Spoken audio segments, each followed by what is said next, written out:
shit.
Oh, we're live, gentlemen. Oh. Are we Yes, really? we're really live. I wasn't paying attention. What's going on, everybody? Hello, welcome, and thank you for tuning in for anything and everything rock and roll. Of course, with a little bit of ADD. I'm Zach. I'm TJ. And I'm Robin. And you're listening to Rock Detention. I don't feel tardy. Not as sexy as last week, TJ. Oh, sorry. I don't feel tardy. There we go. There it is. Yeah, Gentlemen, there it how is. Always good. That's TJ's line, dude. Come on. Come on, man. I gave him 5-6 seconds to say it. He didn't say it. Well, I had to redo the I don't feel tardy, so that's 3 times now. So now always good as it's just a given at this point. Okay. Did you wash your hair? It's fluffy today. It is. It is super That's fluffy. You've also got like, have you been growing out your stash? Is that like a little longer than normal? Cause That's playoff beard for the Wild. Okay. I won again last night, so I get to keep it. okay. Dude, speaking of stashes, that is like hella coming back, dude. I went to a showcase last night, and like I'm talking full on mullets with perms, all right? Like the Ew. curly, full on old school. Everyone wearing like Alan Jackson t-shirts from the 90s and mustaches. It's coming back, bro. Let us know in the comments how you feel about it. How we feel about mullets and mustaches? Oh Dude, boy. now that is a podcast. Thanks for tuning in to Mullets and Mustaches. Trademark. You heard it here Every Monday. first. I think we should change our name. That's actually not a bad. Well, there wasn't really mustaches in the 80s. That was, What are you talking Or not. about? bruh. Tom Selleck, dude. I said what I said, man. There were I'm talking about there were big mustaches cock in the rock, bro, and glam metal. Oh no, All in these glam people metal, look no. like chicks. Yeah. They wore makeup. They Oh. shaved their faces. I thought you were just talking in general, like there were no mustaches in the 80s. I was like, what are you They talking all about? disappeared. all of them. They, every single one of them. TJ, where are you? This does not look normal for you. I've been locked in a dungeon, confined to a dungeon at Okay. Tasha's house. Ah, Tosh. How are you, Tosh? Hello, Tosh, if you hear me. Well, she's upstairs. Well, Wow. usually she's commented by now. I'm a little sad. She hasn't commented yet. That's what happens when I move in, I guess. What are you, there it is. What are you drinking, Zach? Oh, this is Waterloo, the best sparkling water on the planet. If you want to sponsor us, we'll gladly drink it. I got 4 cases right up there. You just can't see it. This is Great. LaCroix. There we go. La Croix? Ah, yes. Craw. Is that how it's isn't it? I thought it was LaCroix. I've been to France, so don't worry. Okay. I mean, I've been there too, but Cool, bro. I'm gonna trust you. I'm not gonna trust me. I have no idea. I get so many things I've, wrong. I've heard everybody call it something else, like LaCroix, LaCroix, LaCroix. I don't know. One of my friends growing up, his parents called it La Croche, so I don't know. Oh, well, there you go. I don't know, man. All right, Robin, you having a good week? I'm having a good Anything new in your world? Yeah, working on a new EP, which has been a lot of fun. Taking our time on it. Yeah, I caught you in the studio today, didn't I? That was a different session. I was engineering today. I was not recording myself. Okay. So I was the one pushing record, which is Okay. cool. I felt bad. He butt dialed me, so I called him right back, and he's like, I wasn't. I thought you called me. I butt dialed you. You did butt dial me. Well, I called you earlier, and then you called me back. Oh yeah, I called. Yeah, okay, yeah, okay. Yeah. Yeah. Well, Anyway, Anyways, well, I'm glad you're doing well, man. yeah, getting by. Things are opening back up here in Austin, so I am starting to work again. So that's good. Good. Good. I cannot complain. All right. Tell us what's going on this week. What do we got? Who do we got on here? Oh, we have a very dear friend of mine, and a brilliantly talented singer-songwriter by the name of Johnny Goudie. He has had an illustrious solo career. He's played in many bands of his own, including a band titled Goudie, which had some good success in the late 90s, early 2000s, signed to Elektra Records. He's also gone on to play with, be the side guy for other bands. The one that I knew straight off the bat was a band called the Bodines. And Dude, they were on a compilation album that I got from ACL one year. Yep. I have some of his music on my computer then. So yeah. That's awesome. But yeah, well, instead of me just sitting here and talking about him, why don't we just bring him on and we'll just go ahead I don't know. and I think you should just sit there and read his resume all night. yeah, I've got it right in front of me, so we'll just do that. But we'll have him here to answer questions anyway. So here is Johnny Goudie. Yeet, yeet. Hello. So What's up, fellas? Hello, Mr. Johnny. How are you? Doing good. Very good. good. It's a nice night here in Austin, Texas. It's a little mosquito heavy, but yeah, it's not that bad. I've actually kind of liked this weather that we've had lately. It's kept things cooler than normal. Oh, yeah. Yeah. I actually, I'm grateful because I was in Marfa this weekend Oh yeah. in a semi-camping situation. And I'm not into camping, it turns out. Dang. Neither, I've never done it, but I have no desire. Neither am It's I. all about that glamping. Rained, it rained the last night, and I had a total, fucking panic attack. It's like it was leaking everywhere in the tent. Nope. It's kind of crazy. Yeah. Dude, and was everything wet? Like all your clothes and your socks and shoes? A lot of stuff was wet. Not everything, but a lot of stuff got wet. Yeah. No. I mean, it was really fun, but it just I'm grateful to be indoors. Amen. Dude, I feel like God's gonna put some outdoorsy woman in my life, as a joke, I'm gonna meet the love of my life, and then I'm gonna find out that she only wants to live out of a van and go camping every weekend. When she Just stands my up on luck. an airplane and claps. What's that? She stands up on an airplane and claps when it lands. Is that the kind of girl you're looking for? No. Tosh, do you do that? Do you That's stand up on a plane and clap when it lands? I am sure camping is great, but it's got to be no raining, and it's got to be the right time, because I hate Right. being hot. Yeah. Was it hot out there? Yeah, man, you're in the desert. So, there's an intolerable temperature from, 11 a.m. to 7 So p.m. when you can see, it's hot. Yeah. Yeah, basically. Did you catch the Marfa lights? No, not this time. I mean, I've been before, but this was the first time. And it wasn't like camping. Like, we were staying in places that already had, beds and stuff and electricity and Wi-Fi. Okay, That's the my truth kind of comes camping. out. Glamping. Yeah, but I mean, it's still a tent. You still got to walk somewhere to pee Yeah. in the rain. Oh But gosh, it was a really good time. It sounds like I'm just complaining about it, but it was a whole lot of fun, and it's a cool town. Right on. I love Yeah. that Marfa Alpine, Fort Davis area. I fucking love that place. I spend a week there, except for last One year. night. I spent a week there. I've been spending a week there basically every August doing this. There's this.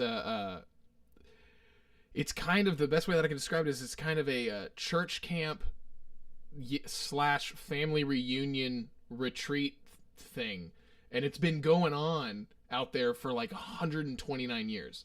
These families have been meeting out there for that long, and last year was the first time ever that they had not met. I mean, they're talking. I think they were saying at one point it's survived the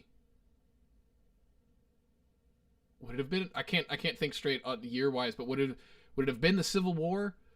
No, it would have been after that because the Civil War was 1860s, right? Yeah, but so it's survived the Great Depression. It survived the World War I and II, Vietnam, all of that stuff, and they've kept it going through all these years. And last year was the first year they took off. But I go out there and play in the band. Okay. So, but your family isn't one of the families. No, I go and play in the band. I get paid to go there. Do you stay He's in one a of the glamping counselors. Say that again, Johnny. Are you in a glamping situation? While you're They've built these aluminum cabins out there. Not aluminum. Oh, Jesus, that's like an oven in August. It's actually they've got AC in them, but it's actually not that bad. I've 3 years that I've done it before this. It's been actually kind of nice, and it's a good escape from everything because there's really no cell signal out there. So Do for they a have week- Wi-Fi? No, they have nothing. You have to go into Fort Davis to the ice cream shop in order to get Wi-Fi, and that's kind of nice to have a week off from just everything, just you and your guitar. Well, me and my drums.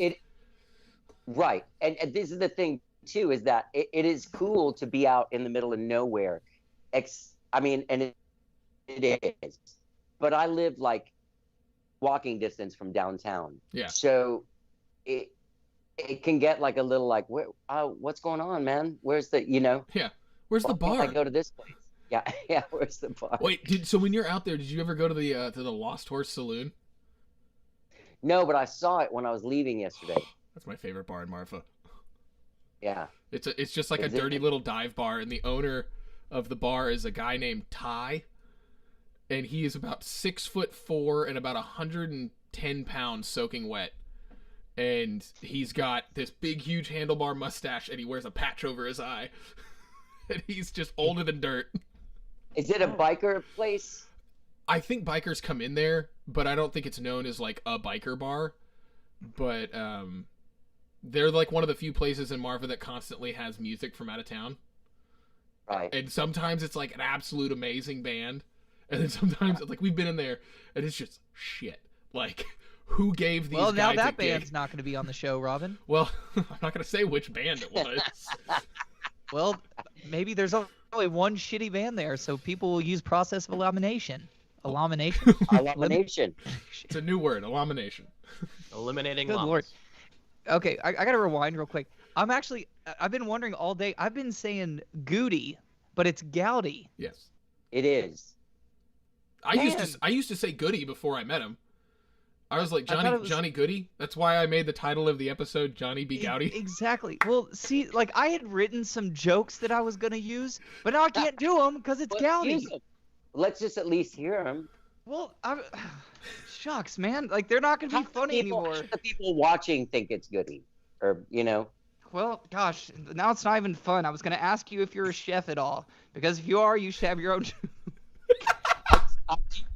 I do have a cooking show on YouTube with my friend AJ Vallejo. It's called Cooking and Drinking with Johnny and AJ. I didn't know this. This is fantastic. Yeah. Well, if you ever start another cooking show, and if your last name was Goudie, you could say It's All Gouda with Goudie. That was one of my ideas that I had. It could still be It's All Gouda with Goudie. Yeah, there you go. It could. It sure could. Yeah. That was the first joke I had written down. Yes, folks, I do prepare these puns. Mm-hmm. And then, you know what? There's so much written down. We'll get to it later in the day, and I'll just kind of slip it in there. Okay. After you, Robin. Sorry for. I was just gonna kind of jump into. So you've got a new. You've done a lot in your career. Like I knew you'd done a lot, and then I met you and found out you did a lot more than I thought you did. And now I'm like reading even more about you, and I'm going, Jesus, this guy's 4 decades of music. I've been busy, man. Like, so the first. I don't know what I've been doing, but I've been real busy. So the first group. What was the first band? Like the first thing that you ever did musically? Okay, check it out. Hang on.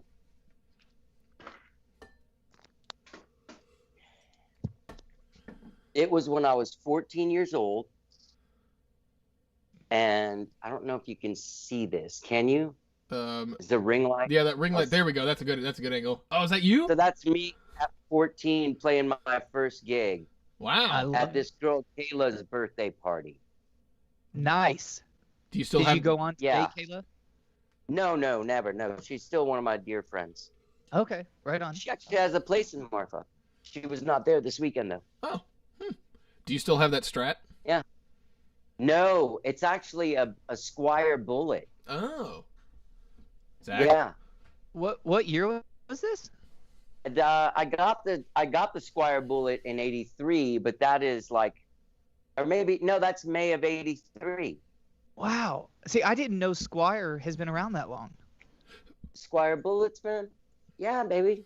That's awesome. I thought wasn't Squire started in like 78, 79 or something? I have no idea about the history of the Squire. That's like asking like the history of like crate amps. No offense if everyone's super into crates. I'm using a PV, by the way, in that one. Hey, PV makes some great stuff. They do make some great stuff. That one had it was the PV backstage. Was that a solid state amp? It was a solid state amp. There you go. And instead of what the distortion on it was called was saturation. So was it like the buzzy metal zone distortion, or did it sound more like a JCM 800? No, oh, dude. Are you the jazz chorus? Oh no, you're talking about a Marshall JCM. Yeah, Okay. Marshall JCM 800. I was thinking of the JC 120. Well, those are fun as well. They are very clean. The distortion on that is the same as the distortion on probably closer to the Roland amp. Okay. Oh, the Gotcha. Roland like cube thing. No. These jazz chorus amps became really popular in the 80s. Yeah. And they had different ones, but the JC120 was the most used. In fact, not the last time I saw the Cult, but when I saw the Cult in like 2001, Billy Duffy was using like 3 of them. Wow. I did not know that they had a distortion channel, but I definitely have played through the clean channel, and it was that super clean. Yeah. It was a nice clean sound. I mean, that's... Dude, and those amps are... Wow, dude. Those Roland jazz amps. And they because people use them for keyboard. Yeah, I've seen a lot of people use those jazz choruses for keyboards. Am I crazy, anyway. or did he cut out? Oh, he's kind of cutting out a little bit. But am I okay now? the video's a little slow, but the audio I can hear the audio. Okay. So yeah. It could freeze on your face, we'd be fine as long as we can hear you. Okay, But good. I hope it's not like a bad face to freeze on, you know what I mean? Like yeah. So anyway, that first band was called Straight to the Point. Good band name. Very Well, we were called Zephyr at first, and we just went through before we ever played a gig, we were called Zephyr, and it was basically because there was a Z and a Y in it, and it was 1983, so we thought like, well, that sounds pretty but then we realized we weren't gonna be, so we changed it to a more new wave sounding name. there you go. A band like Zephyr, I'm seeing all sorts of 80s Yeah. logos, and you could do a lot of fun things with the Y. There was like 3 months there where all of my notebooks were covered in whatever font I thought we were gonna have. That's awesome. Yeah. I never did that. I never did that with any of my bands through high school. I never drew out the names and was like, oh, we could try it like this. That wasn't I don't know. Did you practice your signature? No. Are you kidding me? Yeah. Oh, I never practiced my signature. My signature's terrible. I did. All the way since 4th grade, I still have the same one. I was going to be in the NBA, so that was it. And I needed to sign quick and easy. Practicing. Nope. I got nothing. My signature is literally my initials, and it sucks. So, well, work on it, dude. Yeah, You got should have plenty of time practiced. right now. Yeah. I got other things I'd rather be practicing. Okay. You can practice if you can't double task, So when multitask. I mean, so double task. when someone a while ago actually mentioned that to me. They were like, you should work on your signature, blah blah blah. And I was like, dude, I just really what I want to do is just do a really great one time, just get it just right, and then just create a stamp out of it. And then when people ask me to, No. Don't be that guy. No. or just get my thumbprint, which is not Really? That's really dumb nowadays. But Yeah. I wouldn't give that.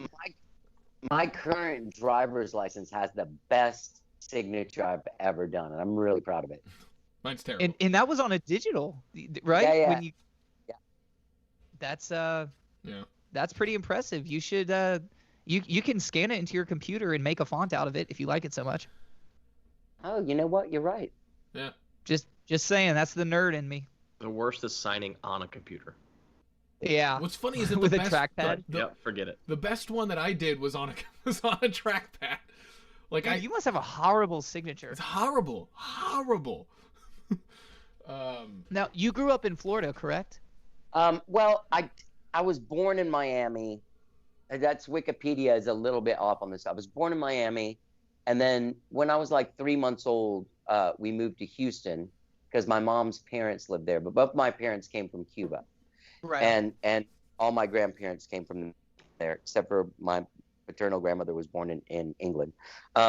So we moved to Houston, and when I was a year and a half old, my parents got divorced, and my mom finished college, and then met a dude that thought it would be rad to get in a Volkswagen van and move to Mexico.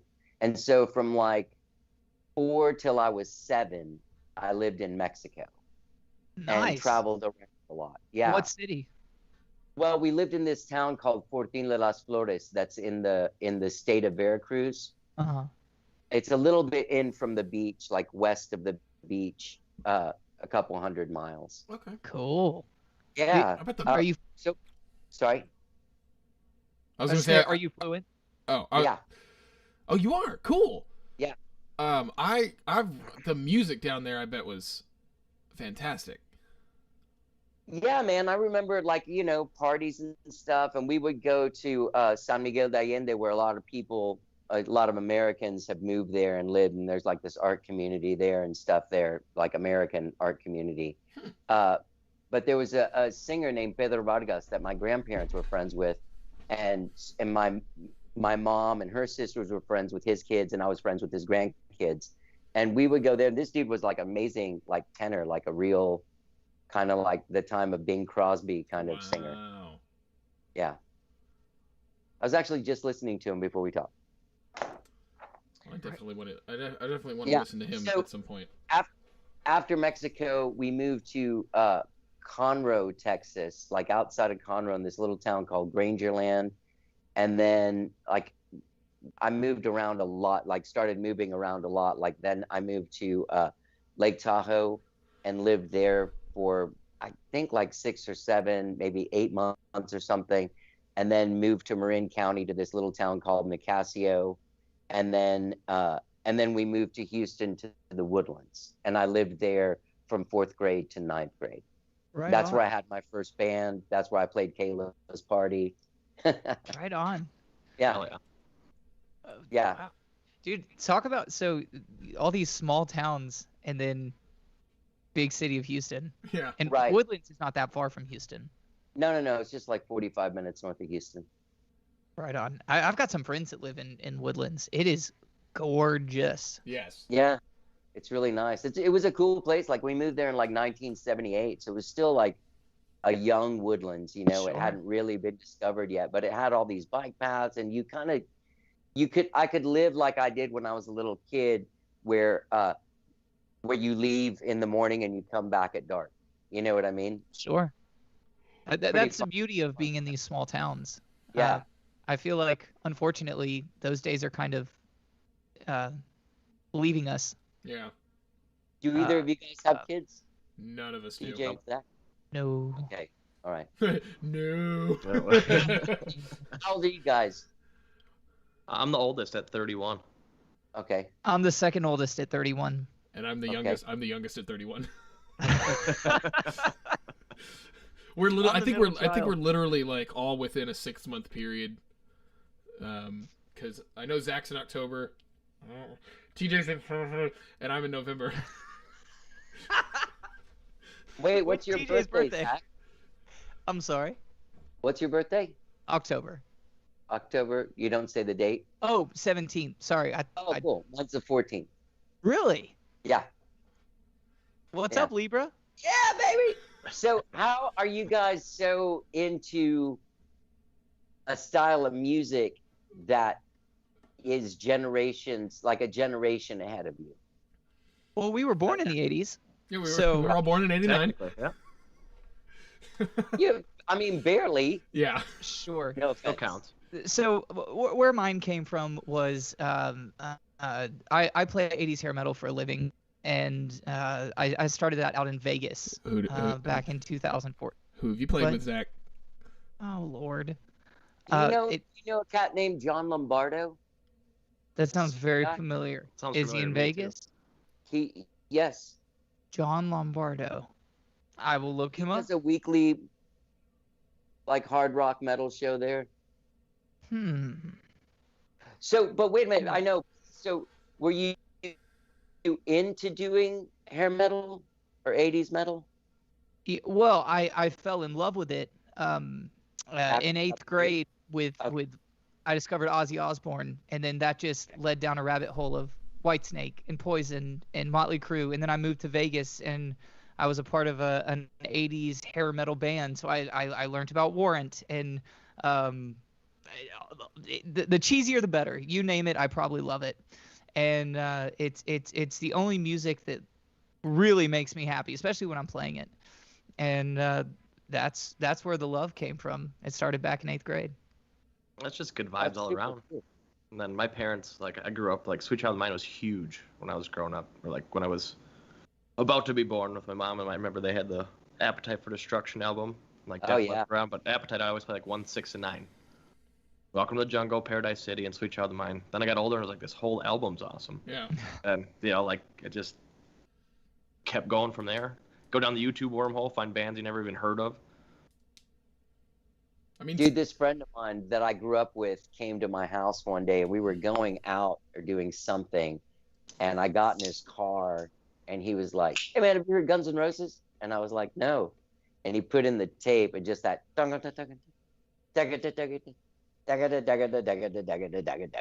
man, I was like, "Fuck!" We just drove around like smoking weed and listening to that record like for hours. now, did you have it on cassette or 8-track? He had it on cassette, Okay. and then I think we went back to my house and dubbed it. Ooh. So, yeah, I Napstered those motherfuckers. I remember. Wait a minute. What year was this? Was it 87? Wait, so Or you early 88 maybe? so you were able to transfer a tape onto a computer in 1988? No, you dub it, meaning Hey, like, you take it from a tape and do it. Yeah, there was cassette recorders, and like you could have a cassette player, and it had 2 decks in it, and one could record from another one.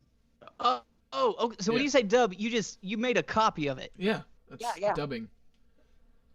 Okay, my Double it. bad. I thought I was like, oh, he he ripped it Like, onto his computer so that he could upload the file. Yeah, back in on his He had the 1984 supercomputer back then. Yeah, on his Power Took Plus up his 2. whole house. Well, if y'all can't tell, I'm very red right now, and I'm hiding it, but I'm very embarrassed, and this is my 1985 moment. Yep, that's what the So- blue lighting's for. Oh my gosh. I hope you see this, Zach. I do see it, but I mean, I feel for you, dude. Like I'm like my body's clammy right now because I'm so embarrassed by what I just said, and my father is probably very disappointed in me for not knowing what dubbing is. Oh, no. But your band in Vegas might be. So are you in Vegas? No, I'm now in Nashville. Okay, awesome. Yeah. Yeah. What It's- do you do in there? Are you playing? I mean, what do? You play? I'm Live? playing with some artists, but also working on my stuff. Going the solo route. Nice. Which is not 80s hair metal. Yeah, exactly. It's weird. The stuff that I write is very R&B pop. Wow. Yeah. I don't know. It's the stuff I sing, at least. I don't sing the high pitched stuff, the 80s screaming, but I love playing it on guitar. So Yeah. it's kind of the best of both worlds. I can sing the pop stuff and then play guitar on the heavy stuff. I just want to hear. I want to hear you do your R&B pop stuff, and then just like smack dab in the middle of it, just go into a rip roaring like 80s guitar solo. Oh, dude, I thought you were gonna say an '80s scream like I do whenever I'm at a concert. No, like just go into the 80s, like the whole song just changes to that like 80s hair metal sound with the ripping guitar solo, and then go right back into the chorus of the R&B song. Done. You guys need to check out. I have this friend named Angus Clark. I know Angus. You do know Angus personally? Yeah. Me too. Right Do on. you know him from the Vegas cover band? No, I know him from Trans-Siberian. Okay. Yeah, he's fantastic. We do this thing together called Song Division. Oh, Did you right ever do- on. I have some friends who do that too with him. Yeah. So that's how I know John Lombardo too. Okay, right on. I'm definitely gonna check him out. What a small world. Yeah. The small. Smaller every day. Now, Robin, what's your answer? Why Like, what got once you you've into done it and you. No. What were you What saying? got me? What were you saying, Johnny? Oh, I was just saying that there's a familial thing, like once you do this for a little while, your concentric circles start crossing other circles, and it becomes this giant Venn diagram of your life with like everyone else in the family of music, be it Trans-Siberian Orchestra. Like there's no reason in the world why I would be friends with the dude from Trans-Siberian Orchestra. Not that I don't like them. It's just like, how would I know them? Yeah. Sure. But I just know Angus, from doing that thing and then hanging out with him when I go to New York. Very cool. Very cool. The whole 6 degrees of separation. I feel like in the music industry, Right. And me and Robin had this conversation last week. So let me get even more specific before Robin brings this up. In the music industry in the United States. Okay, there you go, Robin. I made it clear. Okay. So let's constrain it to that. I truly believe in the music industry in the United States that we are all connected within one, maybe two people with everybody. Yeah. Yeah. Totally. So it really is a small world, folks. Through knowing Angus, I mean, think of all the people, but we're connected to Cher. Sure. Yeah. Absolutely. There's no reason for me to be connected to Cher or you for any reason in this world, but we are. It's crazy, man, and I love it. Me. Robin, so what got you into 80s metal? The rabbit hole of my mother's record collection. She, yeah. That was the weirdest description. The rabbit hole of my mother's record collection. Yeah. That should be a chapter of your book. Oh, that will be a chapter of my book, because there was about a 2 or 3 year period where like she showed me how to, pull the record out of the sleeve and like put it on there properly and drop the needle so you're not pushing the needle down into it and damaging the vinyl. And she said, you can listen to any of this stuff, but she's like, if I find one vinyl with a scratch on it, you're done. And I was like, okay, because I was real young. I think I was like 7 or 8 years old when she showed me how to do this. And so from like the time that I was like 7 to, God, I was probably 7 to 10. I mean, she showed me how to make mixtapes, drop the record and then push like record and the record and play button at the same time and like make. So I would make mixtapes. Did she show you how to dub? That is dubbing. The tape? That is dubbing. So yes, she did. But yeah, it was that whole thing. I mean, she I don't remember why she pulled Van Halen was the first one. She pulled it, like I was listening to something, she goes, okay, if you're going to listen to that, you need to jump back a little bit and listen to this. And she showed me Van Halen, and I was like, and so... The 1985 album? No, it was the OU812 album. Oh, sorry, I just wanted to verify. Oh, so she showed you Van Hagar? Yeah, Van Hagar was my introduction to Van Halen, and then later I went back and discovered Van Roth. So there's nothing wrong with that. Just the fact that she got you into Van Halen, I think it was Van Halen the key. So the 2 albums that she showed me, and I'll never forget it. On one night, she pulled out OU812 and played me that, and then she pulled out Bon Jovi's New Jersey and played me that, and it was like, what's on New Jersey? Does that have Take My Hand? We'll make no. New Jersey has that'd be Slippery When Wet. New Jersey's got Bad Medicine, I think. Yep. Oh yeah. Lay your hands on me. Yes, that's it. Lay Your Hands on Me. Yeah. So just start with that song. Like that's the first thing of Bon Jovi that I ever heard was Lay Your Hands on Me, and it's just like, dude. Well, and Wild as the Wind's a great song too. So yeah, then it just went and down. Blood on Blood. Oh, I can go through this whole album now. You got me on a Shout out to Bad Medicine, by the way. Oh yeah. But yeah, Darn, it was a long rabbit hole too, because I mean she's got a pretty large record collection, and she's got a pretty large rabbit hole. Sorry. Thank you so much for laughing, because he stopped on large. She has a pretty large, and I was like, where are you going with this, Robin? Somewhere my I'm mother is sorry. pouring another glass of wine right now, just like, oh God, Jesus. Oh, He's got the bottle, my friend. But yeah, I mean, it was, you know, and I mean, she's also like me. I get my music, my variety in music taste from her because she's got this massive catalog of music. Stop! Why are your minds going there? Pausing. Why do you have to use a descriptionary word?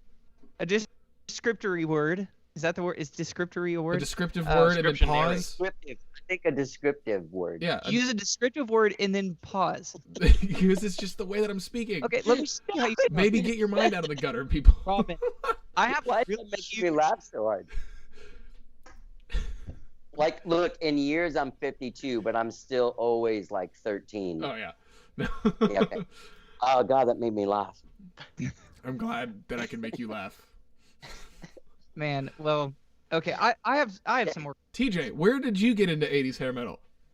I already went over that. Thanks for listening. Where were you? No, okay, so it was you just had such a brief description. Zach and I actually had like a story of it. You were just like Guns N' Roses, and that was it. No, I mean my parents had all that. My dad listened to Tom Petty, and like I had the transition from like I got the Wall from my uncle on like my 16th birthday when I had a car, and went into the Stones, the Beatles, and I like Poison. A year after I got my driver's license, like they came out with their greatest hits. I'm like, I'm gonna buy that because I heard Every Rose Has Its Thorn, and I found out about White Lion the same year, and then I bought all their CDs and just kept going down the rabbit hole. And then YouTube was a thing, and then you just play YouTube videos until like 4 a.m. and get up for school, but you'd have all these bands you'd never heard of. And I will say there is nothing as fun or freeing as being 16 with your first car. You roll the windows down and you're just playing like Def Leppard or something. Yep. You're just driving by yourself at night, like, it's so still good. the same. I'm probably gonna do it tonight. Yeah. Screw it. But mine was Avenged Sevenfold when I got my car. I was really into them at that time. Avenged and Ozzy and Slipknot. So on a completely left turn here, on a completely left turn. Never mind. That's not exactly the phrase. He's changing the subject, folks. I'm changing the subject slightly because my aunt and uncle are designing the keyboard player for Slipknot. They're designing his house. They're designing the keyboard player. I think it's Chris Jones or something. Dude, I Which believe I'm probably that not supposed to say that, but oops. You just did, and we're live. I'll edit it. There's a keyboard player in Slipknot. There's like 9 people in that band. Dude, bro, I don't- I've ran into him at he used to be a regular over at Lil Woodrow's. Here in does he live in Austin? One of them does Oh. because I used to see him. I used to hang out there all the time, like when I was 21.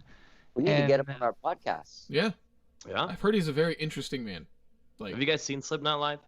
yeah, I've seen many times, I've and by many seen videos. twice. It's great. It's not everyone's thing, but man, like they can run a crowd. I think it's just interesting that the drummer for Slipknot, Jay Weinberg, is the son of Bruce Springsteen's drummer. So it's like there's this weird connection between the two bands. Really? Yeah. Max Weinberg's son is the drummer for Slipknot now. Yeah. That's weird. Well, if we're talking drummers, Rufus Taylor. What am I thinking of? Now, I don't want to pull it 1985, so come back to me. I had to think about that one for a second. Well, Robin, what's so weird about Roger it? Taylor- Taylor's it's not- it's just- Rufus Taylor is in The Darkness. Okay. Queen. It's not weird, honestly. In the music world, it's not really weird. It was just the first time I learned about that. I mean, the first time I heard of Jay Weinberg was he played the Super Bowl with Springsteen because Max was the Max couldn't make it or did something. But Jay Weinberg was playing drums for Springsteen at the Super Bowl, and I was like, oh, that's cool. Like father, like son, you know. And then the next thing I hear, he's in Slipknot.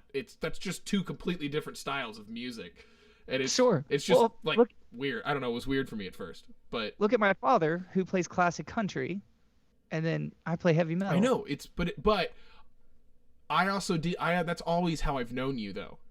I've always known you as like that kid that plays the heavy riffage and that kind of stuff, who can kind of do the blues, not kind of, but can do the blues as well. Thank you. But Kinda do the blues. That's what started me, homie. right, but I've always known you as that kid. So to see Jay Weinberg play with Bruce Springsteen several times, and then to go play with Slipknot, it was just like, wow, he's a damn good drummer. He's versatile, which is something I always look for in musicians, is the versatility of someone, you know. But, Cool. Cool. So, I don't know why that was. You didn't have to. Never mind. I don't know where I was going with that. why are you pausing? Here's Zach? what happened. Here's what happened to me with metal is that I at the maybe in the fall of 1982 or something, I was trying to figure out what I was going to do, because I was going to play music, because I went to a Cheap Trick concert and it changed my life. And then I went to this kid Kevin's house, Kevin Daniels, who was a friend of mine since 4th grade. And he was like, come over. We got this guy that can play whatever, Ozzy, some kind of riff, Crazy Train or something. And I went over there, and it was like, I went to this dude's house. I went to his garage. There's a bunch of dudes in there, like 13, 14, 15, smoking cigarettes. Wasn't happening. It didn't look like there were many girls in their future. And then there was this girl that was like, hey, man, I just got a videotape mailed to me from whatever, the Duran Duran fan club, and it has the Girls on Film original X-rated video with naked people in it. You want to come over and watch that? And I was like, sure. And I went over there with my friend Chris, the other dude in my band, and it was all girls watching this thing. And we were watching girls put ice on their nipples with other girls. And and I was like, I went and bought Rio and every fucking Duran Duran thing I could find. That's awesome. Not Wait. that it was two scenes. In my memory, it happened in 1 week, but I don't think it happened in a week. But the difference between the metal rock and like This is a really terrible spot to be breaking up. I know. I was like, damn it. Yeah, you kind of Sorry. broke up there for a second. So you went and bought everything from. I was given from Duran Duran. Yeah, you went and bought everything That I from could Duran find. Duran that you could find. Yeah. And then. Yeah. And then what happened? Because that's where you started breaking up. Well, then I realized that I was way more into the Europop thing anyway, musically, than I was into metal. There was a lot of things like that. Metal, you had to spend a lot of time in your room by yourself. You know what I mean? Zach, do you know anything about this? seemed Like, Spending a lot of time in your room by yourself? I mean, it's every day of my life, dude. When I'm preparing for shows, I mean, that's what it is. It's woodshedding. It's sitting behind a computer screen, slowing things down, and learning things note for note. That's just Right, what part of the but, gig is. if your idols are like, Randy Rhoads and like KK Downing and stuff, you got to spend a lot of time like getting it together on your instrument, because what you're doing is almost fucking super heroic, right? Mm-hmm. But like, if you want to be like Andy Taylor from Duran Duran, you spend equal times with hair, clothing, and guitar. Yeah. Sure. And you write songs that you want everyone to sing along with. I think that's a thing that's one of the things that, like, growing up on music like the Beatles and the Byrds and you know, Simon and Garfunkel and Carole King and all this kind of stuff, I got like the song put in my head. The other thing my first band did was Tom Petty played songs that you could actually play. Yeah. You know what I mean? Like you could get 3 guys or 4 guys and play a Tom Petty song, and it would almost kind of sound like a Tom Petty song, Right. Sure. as opposed to like trying to do something in 7, like trying to play Rush with your first band or something. Well, that's pretty much what I tried to do with my first band, but I don't work That'd be a out. disaster, man. But this is actually a good little segue, because you have a new song coming out on Friday, correct? I do. And it's called Marigolds. It is And called. when I was listening to it before this podcast tonight, I was noting all of the '60s influences on that record, or on that album. Oh, yeah, there's 12 strings and shit. 12 string guitar on it. and the harmonies that you have going, and all of that. You have some great harmonies. I know our friend TJ and Zach don't know her, but our friend Noelle was singing with you. If she's in a group called the Bell Sounds with her husband Andre, who was my rock ensemble teacher in college. No shit. Yeah, and now we work. That dude is he's one of my guitar heroes. Oh. Yeah, he's more in like the Daniel Lanois vein. He's a phenomenal guitar player. Yeah, atmospheric, kind of dreamy. Although I have not heard him since he cut his dreadlocks off, so I don't know if the ability is still there. So that's the thing. That hair mojo, man. Yeah. If Zach and I lost our hair, we wouldn't have a podcast. Dude, that's why I don't want to cut the hair. I'm scared I wouldn't be able to play guitar anymore. But I wanted to ask you, Johnny, would you mind if we played a little bit of your song? No, not at all. I'll be honored. So this is a song that Johnny did and went into. Did you do this at Congress House? No, I did it at my friend Gabriel Rhodes' studio. We've written and recorded a bunch of songs that are coming out. And he's your co-writer on this, right? Yeah. And what did Mark Hallman have to do with this? He mastered it. Oh, he mastered it. Okay. Because I was reading through the credits and I saw his name and I was like, oh, did he produce this? Yeah, but he's my, I don't know if you guys know this, he's my mentor. Like, I met him when I was 13 years old. Wow. And he just totally took me under his wing. And, like, I lived at the Congress House when I moved back to Austin in 1991. Wow. I lived there for a couple of years. Oh, breaks my heart that it's going away. Yeah, me too. Where is the Congress House? It's on way South Congress, just past William Cannon. Literally built out of a house. But like shitloads of people have recorded. Like Ani DeFranco did records there.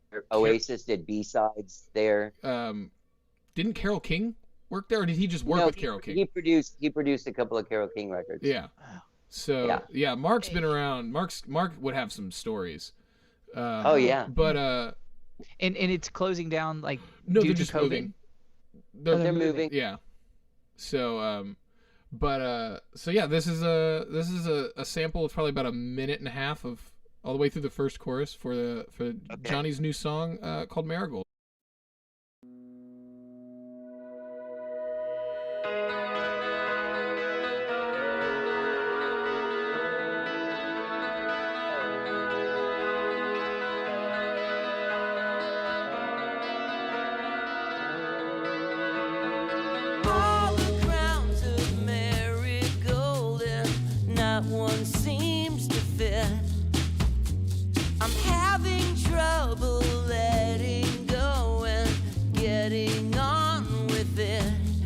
Nobody knows, they only see what I show.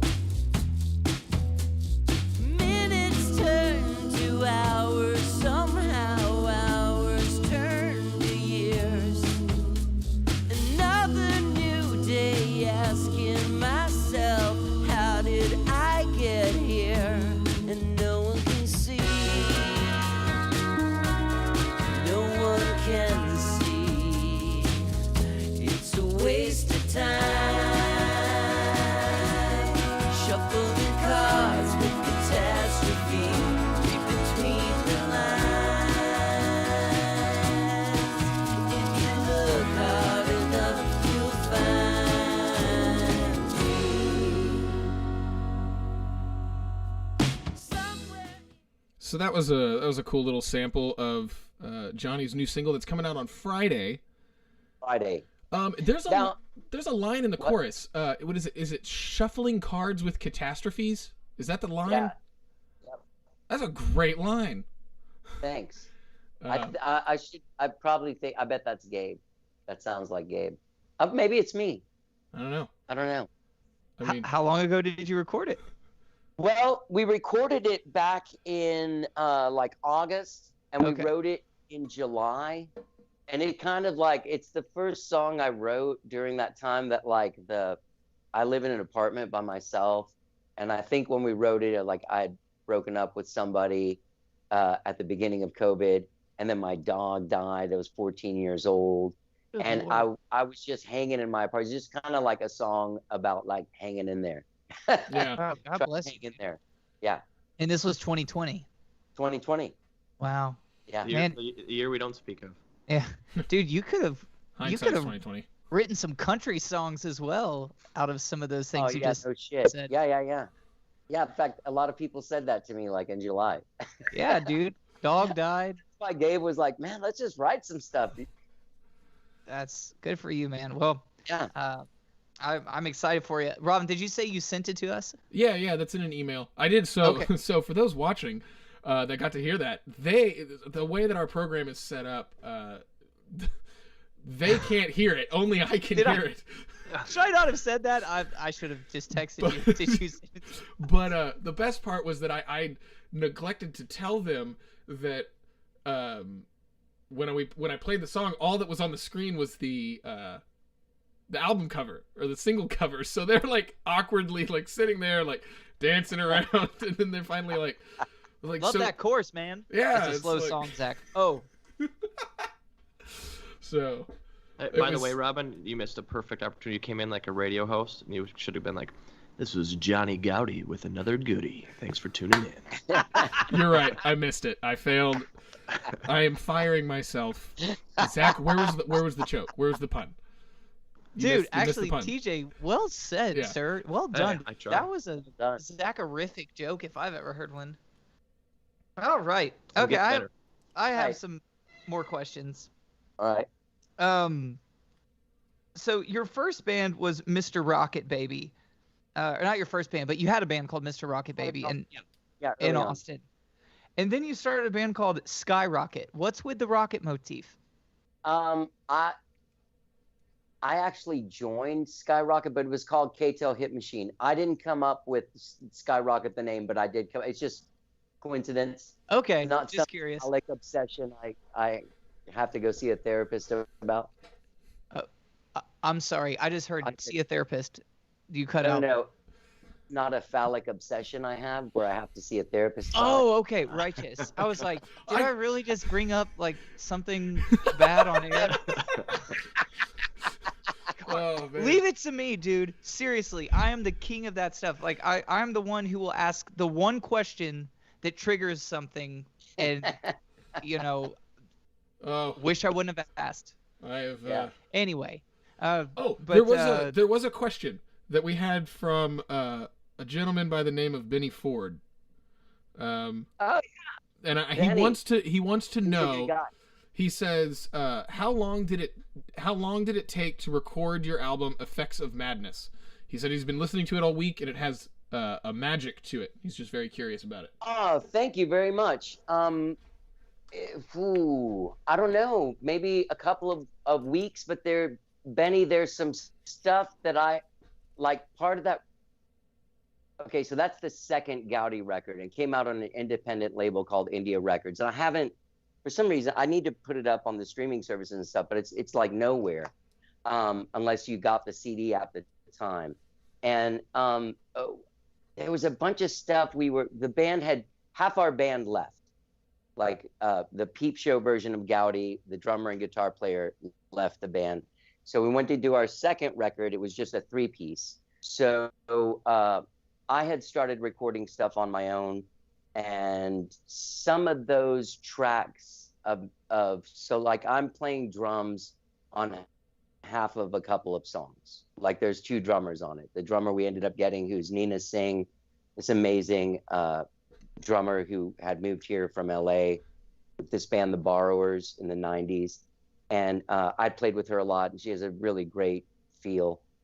And so we recorded as a 3-piece with like some special guests, like Mark produced it, and David Garza.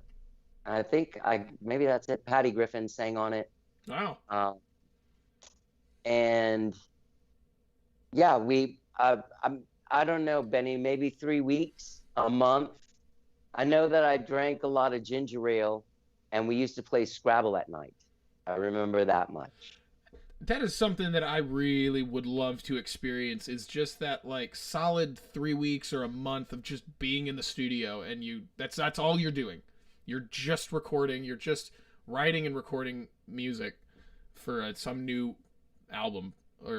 something, and because you get those crazy stories of like, oh yeah, I remember playing Scrabble with so and so at this time, and we got shit-faced drunk, and this just crazy stories over weird things during recording sessions. Those crazy drunken Scrabble stories. Oh yeah. I've had a few.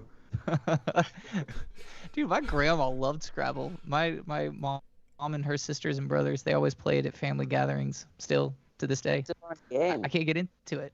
I'm too immature to play. The thing that frustrates me about Scrabble is that the words that I think are words, because there's like an actual Scrabble dictionary, and like the rules are you have to follow that dictionary, technically. And so I would play a word and they'd be like, that's not, like they're open to be like, that's not in the dictionary. In the Scrabble, Not I'm in like, the dictionary, fuck bro. off. That's the thing. When you play with people in Scrabble, like it's serious. Like, so I got out of the game years ago. Yeah, couldn't hang on. Johnny, what? I've asked several. I meant to start asking this all the time, but I haven't in a while. So you're gonna be the first person I'm gonna ask in a while. I'm gonna ask you the desert island question.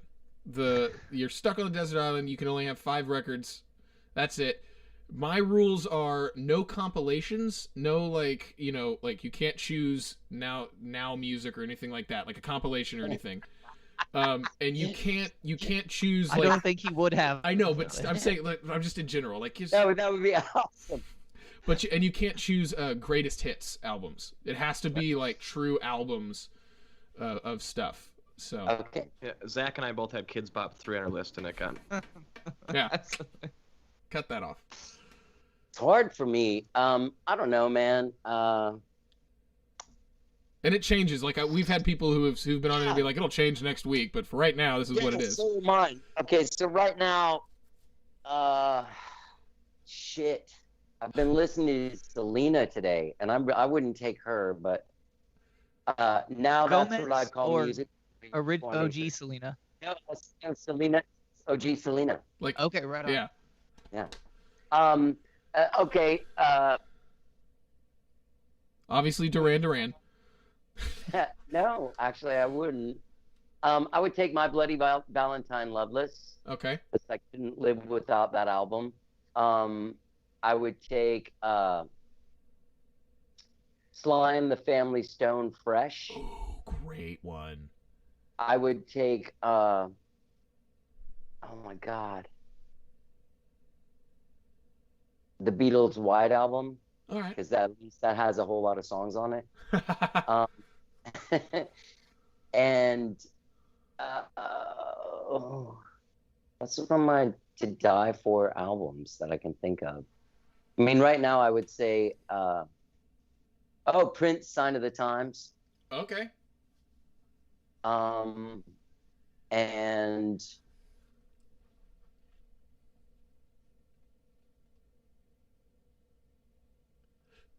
Brian Eno, Here Comes the Warm Jets. Did you guys think I froze? No. That's too hard. Nope. I can tell you were thinking, oh, it's a total hard question.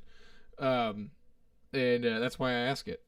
So, Brian Eno is you know what? I don't have a 1985 moment. I'm not familiar. I'll just be straight up.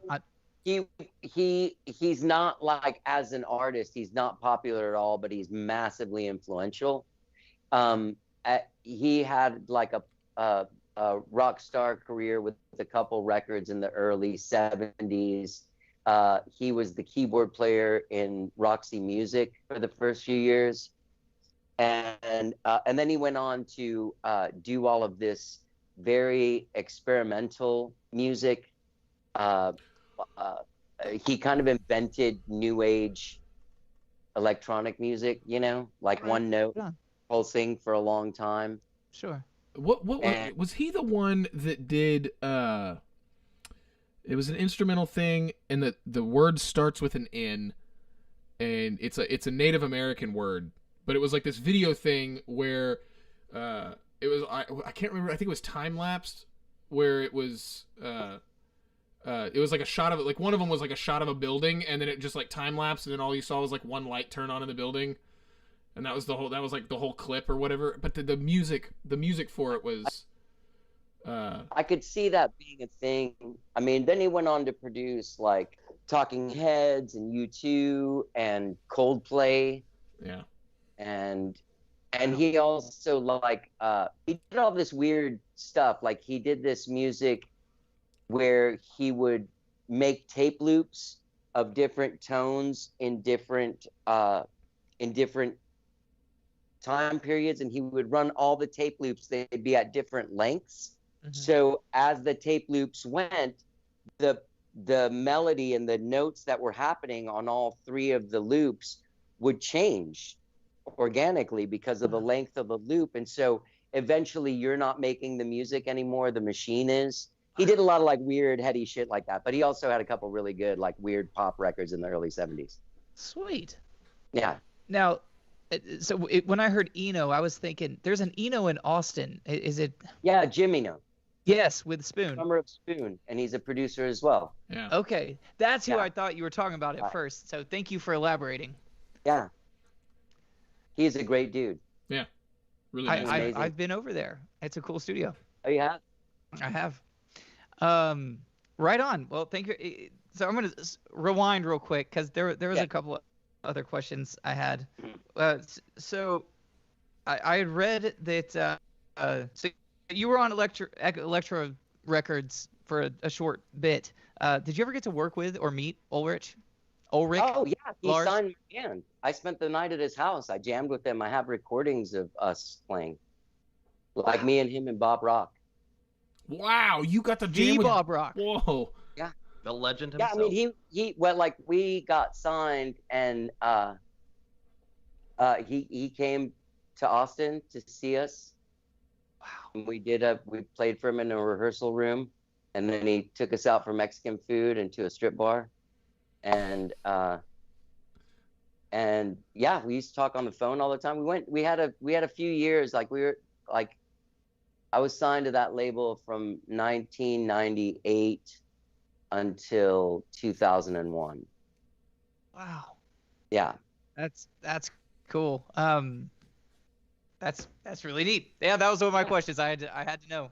Because I knew he was a part of that. Cool. He was Robin, really interesting. He got his own label from Elektra, and some places say we were the first band he signed, but we weren't. He signed another band for DDT, and we're like a rap metal band. Cool. Yeah. 2 years ahead of time. Do you remember a band in Austin called the Dirty Worms? Yeah. That was rap metal. They were awesome. Yeah. They used to play with Vallejo. Yeah. What's that? Right. And Vallejo is who I have the cooking show with. That's awesome. My old band, Drum Jam, who Robin also played with, we opened for Vallejo several times. Oh, really? Small world. I didn't. I wasn't playing. I wasn't playing with him at the time, but I only came on and did the big gigs. I didn't do any of those small time gigs with them. Vallejo gigs. I'm kidding. I mean, I'm not kidding. I'm exaggerating. We're a great band. I saw there was I guess it was in 2019, but at the end of 2019, there was this roast for AJ Vallejo here. It was weird. But that's the last time I saw Smackola. It had been the first time I'd seen him in years. Sure. There was a roast, like comedy roast? Yeah. What, is this televised or is it on YouTube or anything? I have a video on my Instagram that I posted of this guy here talking about me and AJ's relationship. Oh, okay. And it's nasty. It's hilarious. Well, then I will definitely have to go and find that. Yeah. I love Vallejo's music, and there's some fun times. Yeah. I miss old Austin. Did you live here?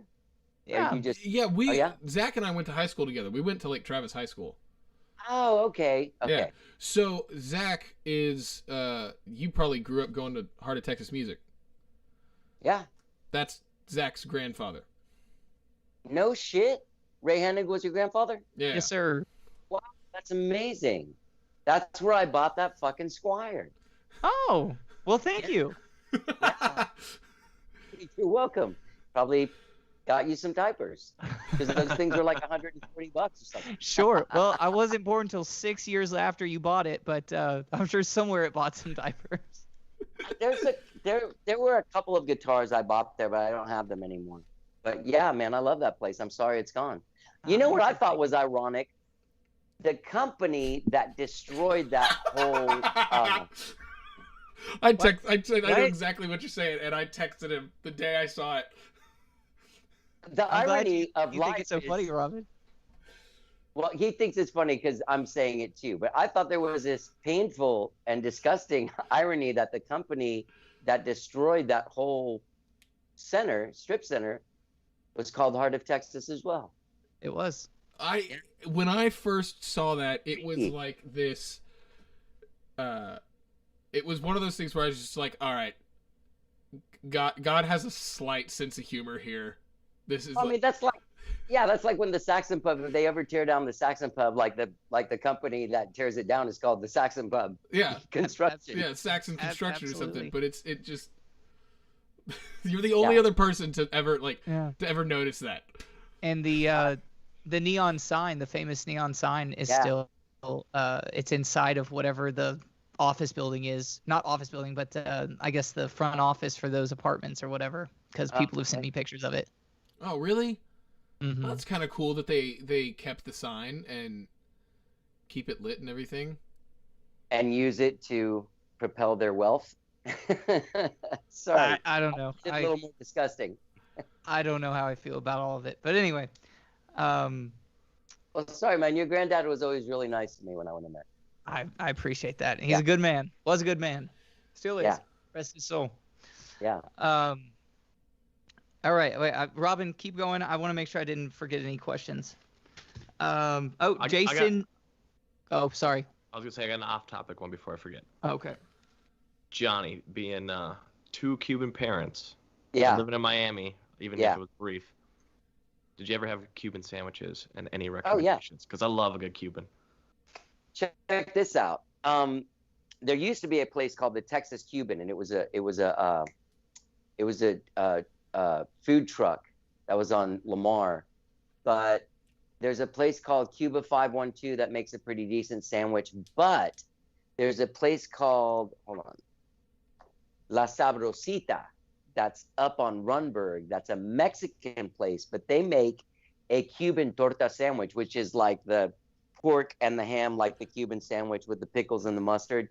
Fucking amazing. Sounds delightful. I told you food would come up. Oh yeah.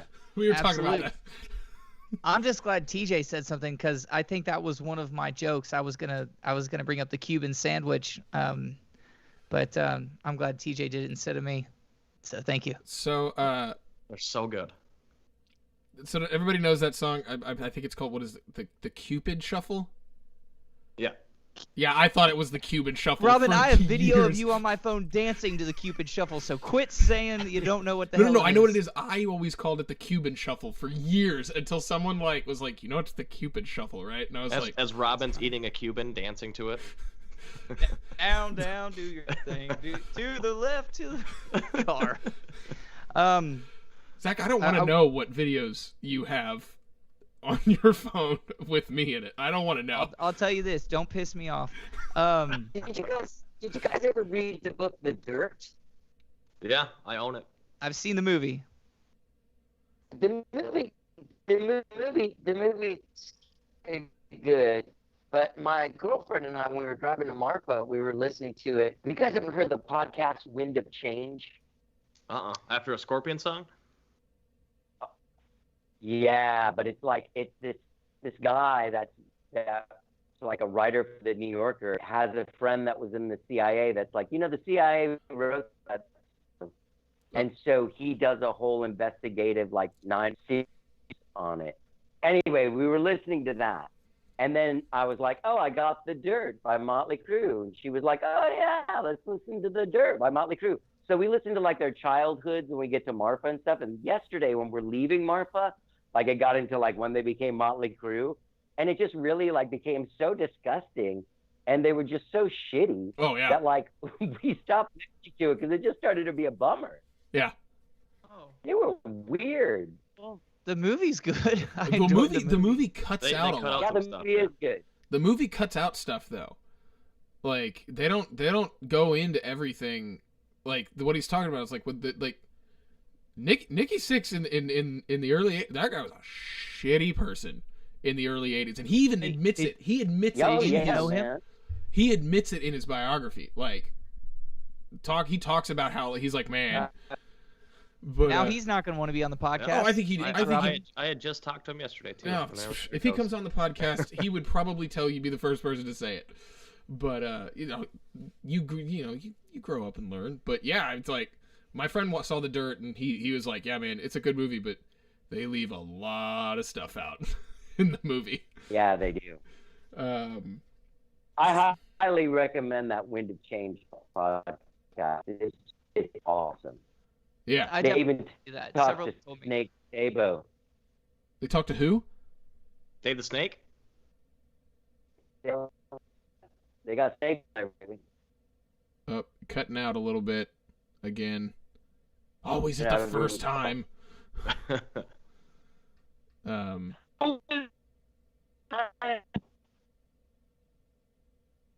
Any questions? Are you guys frozen? Nope, you kind of froze there for a second, I and think Rob frozen. yeah, Okay. we kind of lost you there for a second. So, Sorry. no, it's all good. It's all good. Zach, do you guys? Can I do this for the last 15? I'm going to do something special for the last. Is that cool? Yeah, that's Okay. totally Hang cool. I hope the connection gets better. He's gonna do something special for the last couple of minutes. I don't know what that is.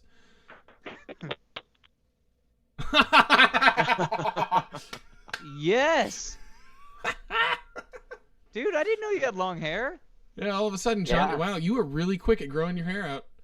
See, Robin, you could learn a thing or two. Because he knows a thing or two about it. Generals gather in their mountains. Yes. My- God, I remember the first time I heard War Pigs. Dude. That's a great wig. That is a really good wig. Man. For all of Thank those that you. will be listening to this podcast Ozzy. the day after, he is currently wearing a long blonde wig. So, after having very short hair. Well, Brown. Oh, he's frozen. He's frozen again. Frozen. I'm not frozen. Are you getting me? Yeah, we can hear you, What but in all the we got. world is happening? I don't know. It's all of the 5G that's in the air nowadays. Those vaccinations, man. Yeah. Just joking. I know. That was I got Y'all are vaccinated. hovering pretty close. we are, but we're making a joke. I know.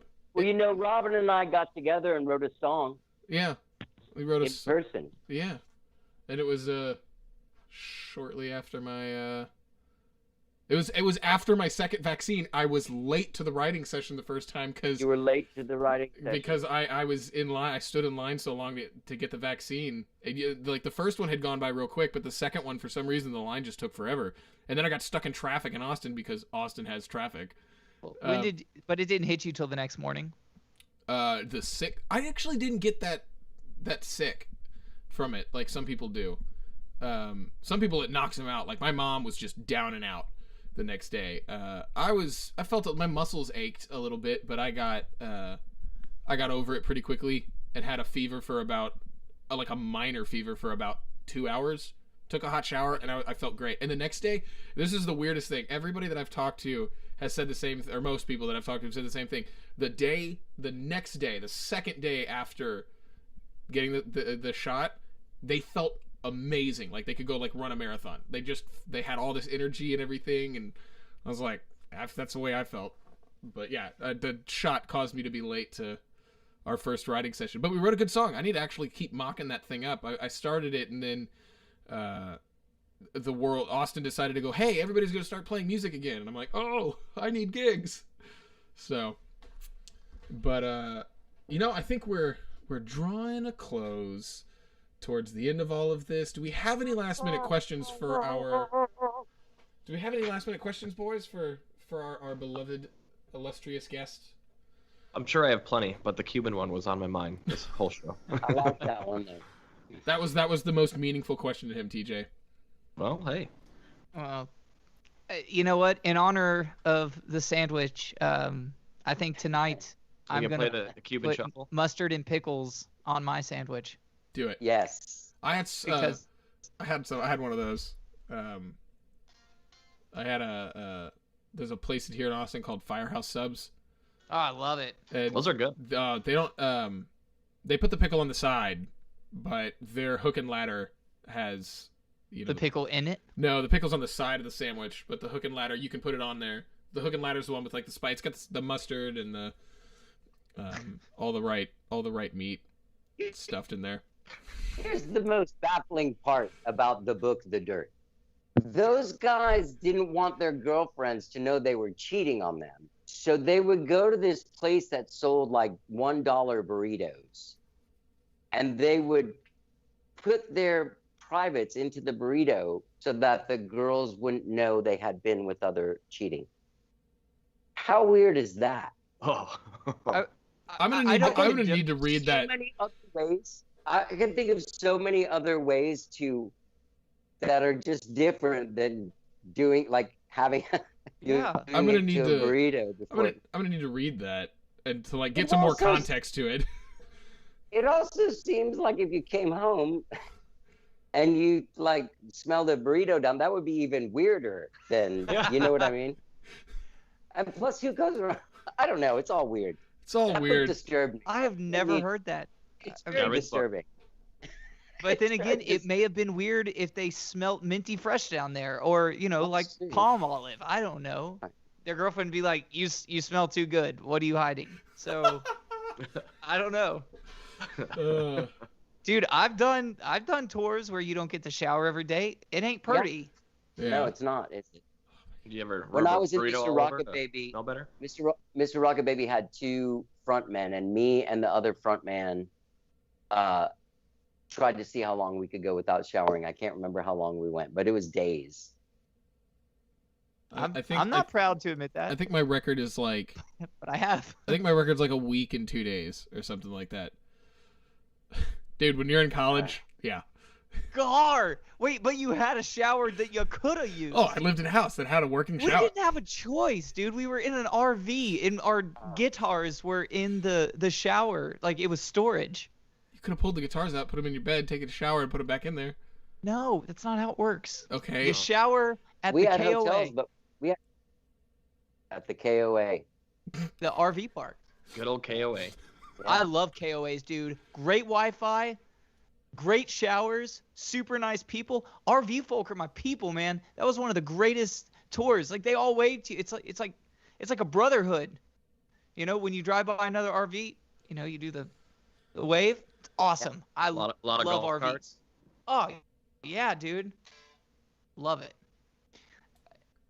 Anyway, Anyway, All right, Jiminin. let's do this. is that it? I think that is think about that's it. it. I think we're But I at the- do want to tell you. Wait, I wrote a note. What Dear- song did I really? Dear What's that? Johnny. No. The 67 Hours by. Oh yeah, that's by- Mr. Rockababy. Dude, that song Yeah. grooves. So I wanted to give you a quick little compliment on that. I listened to several of the songs on. Let's see here. Is it Leper Hands? Yep. Yeah. Dude, so I was gonna ask you, are the Beatles a big influence on you? And Yeah. you said it without me yeah. even asking. Yeah. But super chill, love your stuff. It was awesome hanging with you. I would love to hang with you the next time I'm in Austin. I would love that too, man. we'll Stay do in it. touch. I mean, I went to high school there, and I can't believe I've never seen you live or ran into you, especially being in the music scene. I know. It's I know. wait, there was one other thing that I wanted to ask you about. What did it involved Bob Schneider. Okay. Yes. He was just on my podcast the other day. Oh, that's right. Did you have a band with him or something? No, he was in Joe Rockhead, and I was in Mr. Rocket Baby. Maybe that was it. You were playing with Skyrocket. What is the band that does the 70s? Dresses up like, Skyrocket.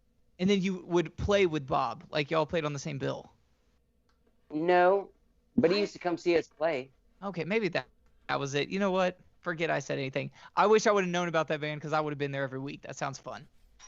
Oh yeah, Skyrocket still plays. Like we're doing a couple of nights at 310 ACL in August, and we've actually played a couple of weddings. We do more like private stuff, Gotcha. razors and stuff, but we do some public shows. Right on. Yeah. What were you about to say, Robin? I was gonna say the one thing we mentioned your new single and all of this, but the other thing, because there are some people who are probably watching tonight that do know who you are and what you've done and are fans of yours. But for those of you that don't know, Johnny also has a podcast called How Did I Get Here? And what episode are you on now? I just released episode 1053. Yeah. Wow. We got some catching up to do, Yeah. boys. I'm coming up on 10 years in August. It'll be 10 years that I've been doing it. And Congratulations. You've Thank you, man. interviewed a slew of people. So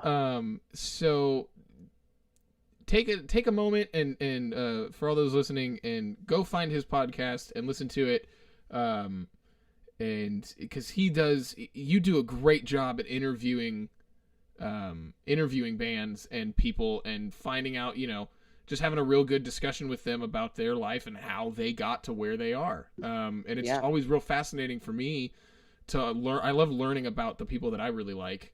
You interviewed Frank Turner, you've interviewed Matt Noveski, you've interviewed Bob Schneider, and to just listen to their story of like, oh yeah, I did this, and then I did that, and I met this guy, and that's how I got this, and the things you don't usually hear in the typical interview. right. And so yeah, he's the podcast is called How Did I Get Here? And go find that. It's available wherever podcasts are available, and it's a brilliantly done podcast. So Thank you, my man. yeah.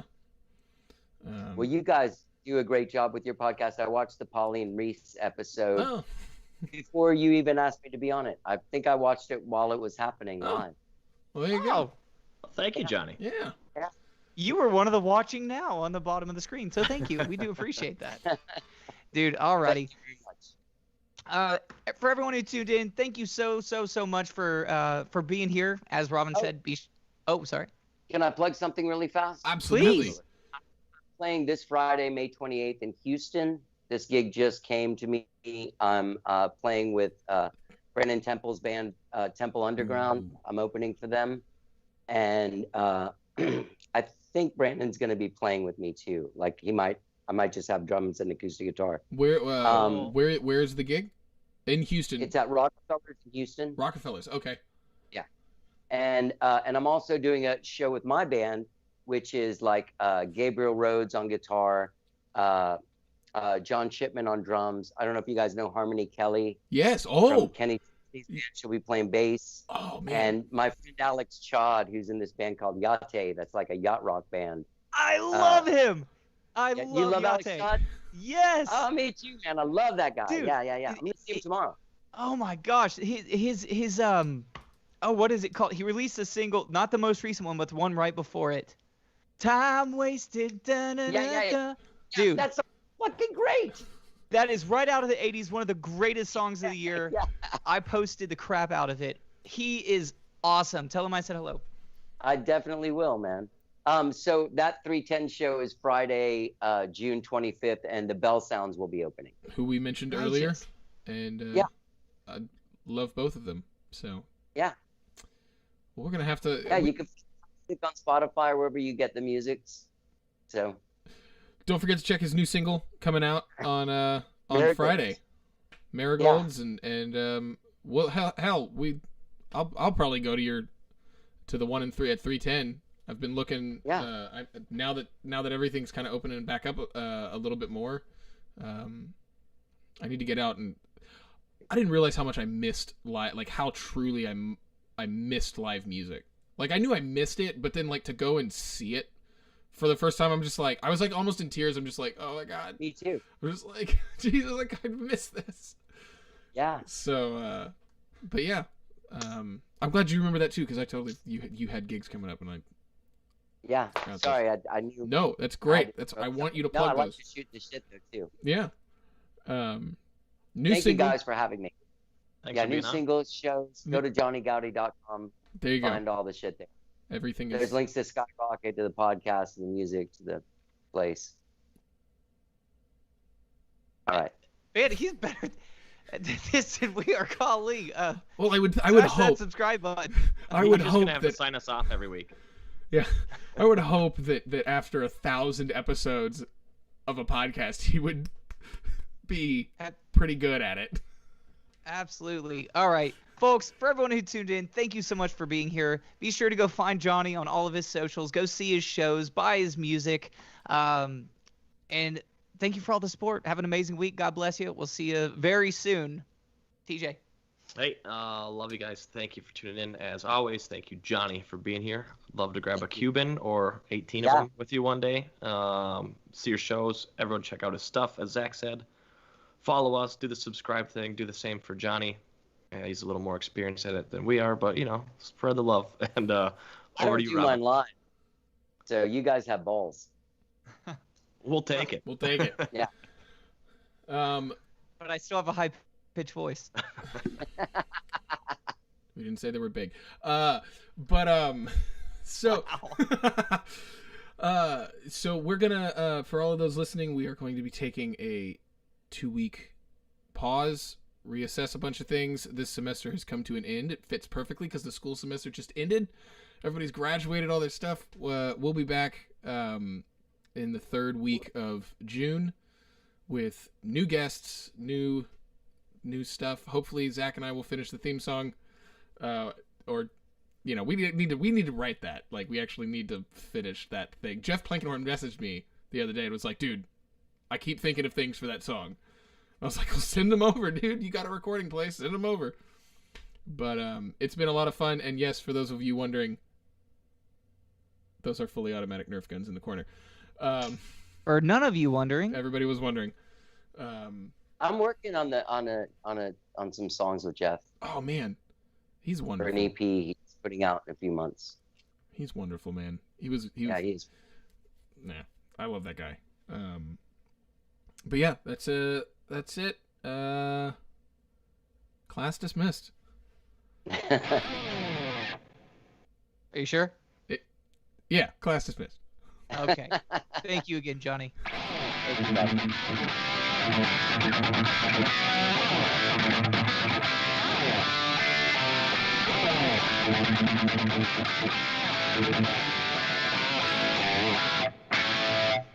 Is this thing still Dude, on?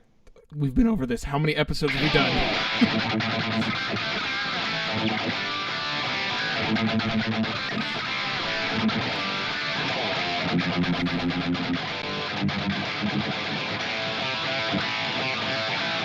Is it still on? Yeah. Yes, it's still on, but I'm gonna go ahead and just end it.